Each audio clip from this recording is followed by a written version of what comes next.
Hello and welcome to another edition of World Talks here on TVP World. I'm your host Benjamin Lee, and please join me and my guest on this next interview.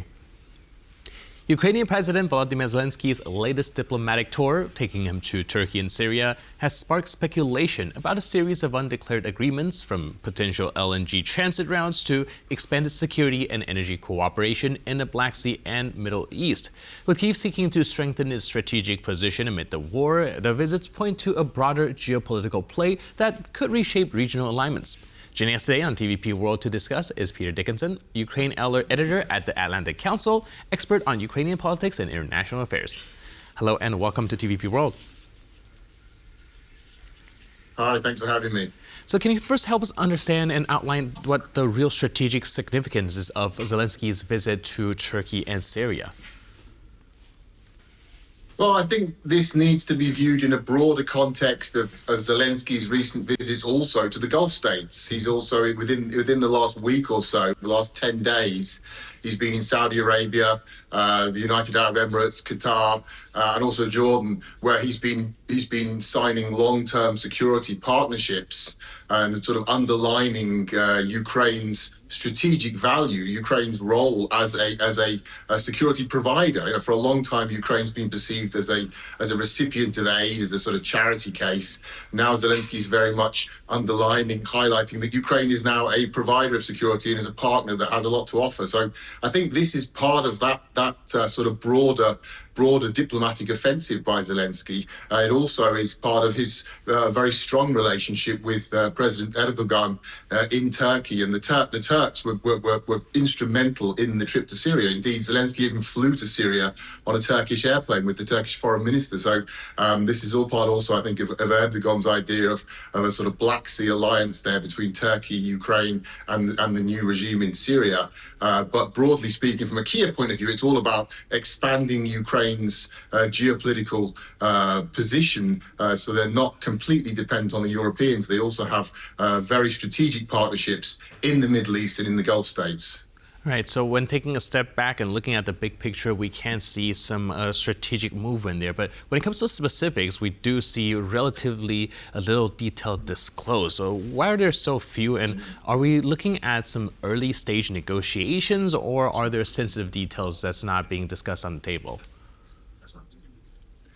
I think it's probably early. I think probably the actual details have not been ironed out yet. There is a lot of devil in the details in this case. Ukraine has much to offer, but it will also be very cautious how it shares its defense technologies and its strategies. Of course, there are concerns that materials, drones themselves, and technologies that are shared with Ukraine's new partners, let's say in the Gulf states, for example, could find their way to Moscow or Beijing, for that matter. So there will be a lot of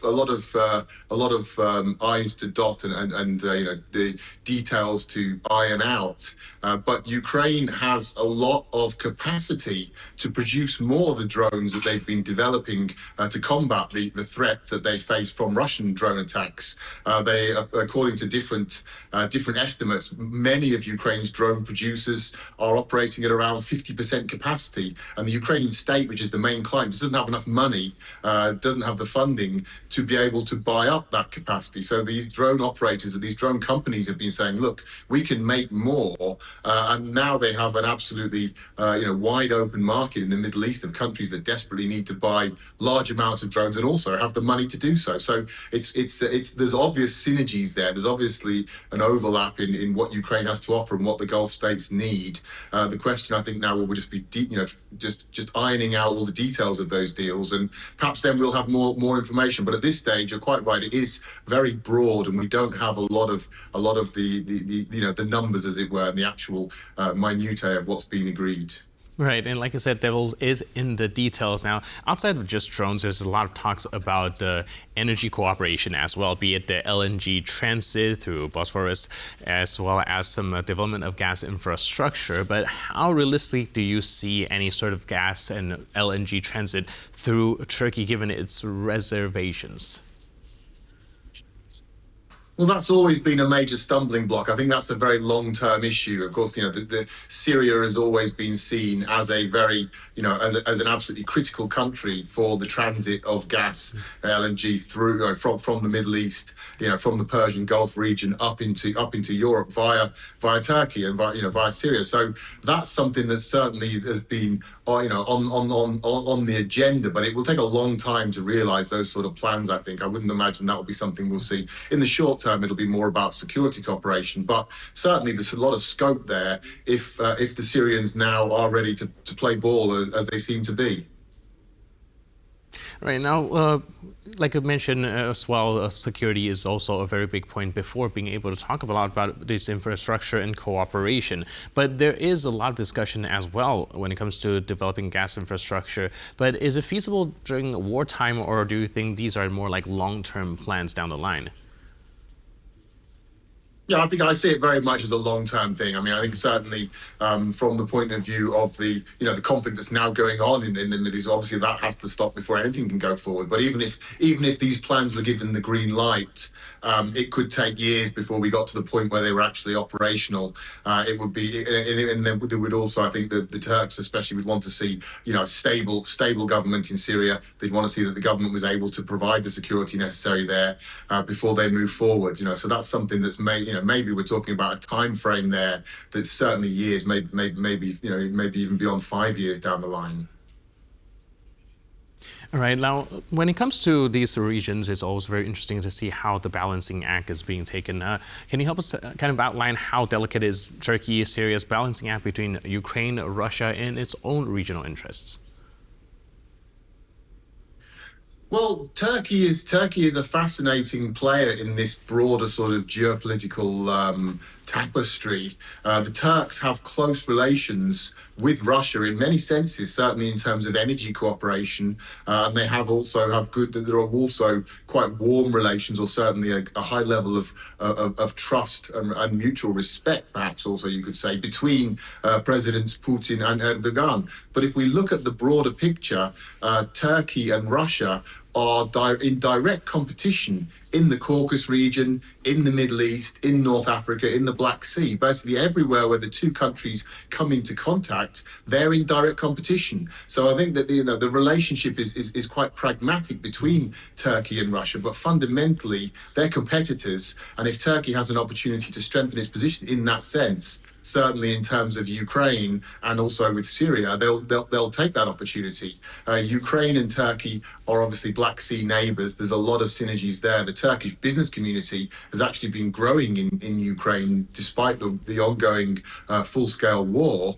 They are now the biggest single foreign investor in Ukraine with a very, very strong business presence and also are a strong supporter of Ukrainian sovereignty. So I think the Turks and the Russians will maintain some sort of pragmatic relations, but there's a competitive edge there to that relationship. And by strengthening ties with Ukraine and perhaps to a lesser extent with Syria, Turkey can look to gain the upper hand. Right, but do you think that's going to create some sort of tension between Turkey and Russia? And where do you think Turkey will lean in this case?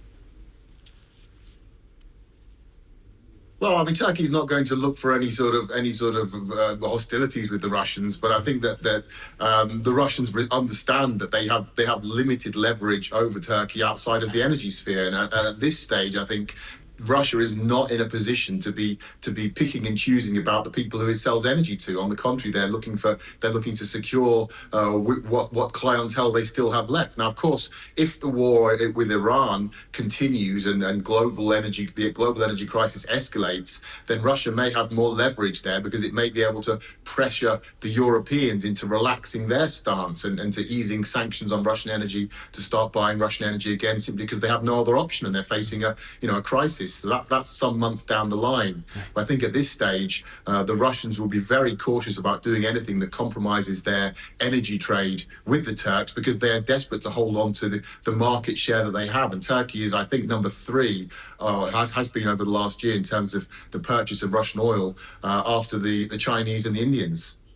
All right, now, at the top of the interview, you described this as Zelensky's diplomatic offensive, and I think I find it quite curious as well how is going to go about when it comes to Ukraine's growing engagement in the Middle East and the Gulf region? Do you foresee that? How do you foresee that shifting kind of a geopolitical standing of Ukraine?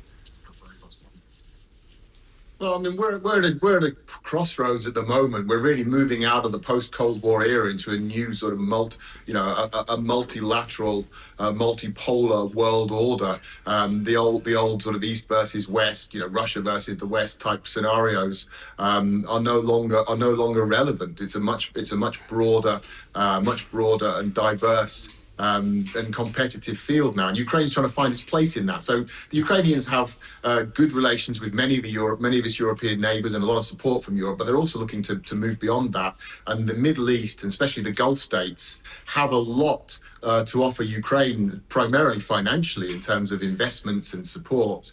And Ukraine can bring a lot to the table as well. They have a very, very sophisticated military now. They have extremely advanced drone technologies, and not only also cybersecurity, electronic warfare, a very broad package of defense tech that they can offer to the Middle East. And also, Ukraine is a major agricultural player, of course. Now the Gulf states are very eager to secure their food security. Ukraine's a very potentially very strong and a fairly obvious partner, I would say, in that pursuit. So there are grounds, there's an immediate goal here in terms of defending against Iranian drones and using Ukraine's know-how, but there's also potentially a long-term goal here, which could allow, the Gulf states and Ukraine to develop, quite serious strategic partnerships.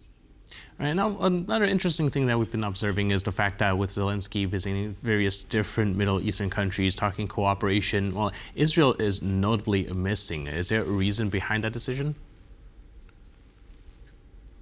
Yeah, it has been quite striking. Yes, that the only major country in the Middle East that Zelenskyy has not visited is Israel, perhaps doubly so, as Zelenskyy himself is Jewish.